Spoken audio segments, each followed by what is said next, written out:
On July 28, 2003, in the wake of the release of the 9/11 Congressional Inquiry's final report, pressure builds to release most of the still censored sections of the report. But on this day, President Bush says he is against the idea.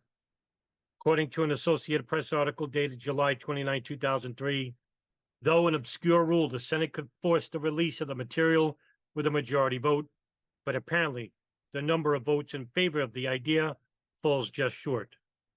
According to an MSNBC report, it claims that the decision to keep the passage secret created widespread suspicion among lawmakers that the administration was trying to shield itself and its Saudi allies from embarrassment. 3 of the 4 leaders of the joint congressional investigation into the attacks have said they believe that much of the material on foreign financing was safe to publish, but the administration insisted on keeping it secret. Senator Richard Shelby, one of the main authors of the report, states that 90 to 95% of it would not compromise, in my judgment, anything in national security. Bush ignores a reporter's question on Shelby's assessment, but even the Saudi government claimed to be in favor of releasing the censored material so it could better respond to criticism. All the censored material remains censored. However, some details of the most controversial sections are leaked to the media.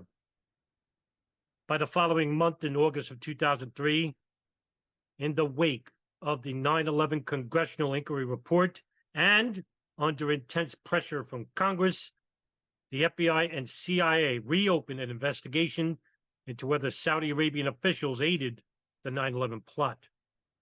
By early August, Saudi Arabia allows the FBI to interview Omar al-Bayoumi. However, the interview takes place in Saudi Arabia and apparently on his terms, with Saudi government handlers present.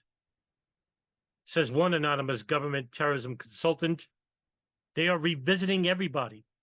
The FBI did not do a very good job of unraveling the conspiracy behind the hijackers. But according to the Boston Globe, dated August 3rd, 2003, by September, the Washington Post would also report as well that the FBI had concluded that the idea that Omar al-Bayoumi was a Saudi government agent is without merit and has largely abandoned further investigation. The FBI's September 11th investigative team, which was still tracking down details of the plot, had reached similar conclusions about other associates named or referred to in the Congressional Inquiry report. Yet another article claimed by late August that some key people who interacted with Omar al-Bayoumi have yet to be interviewed by the FBI.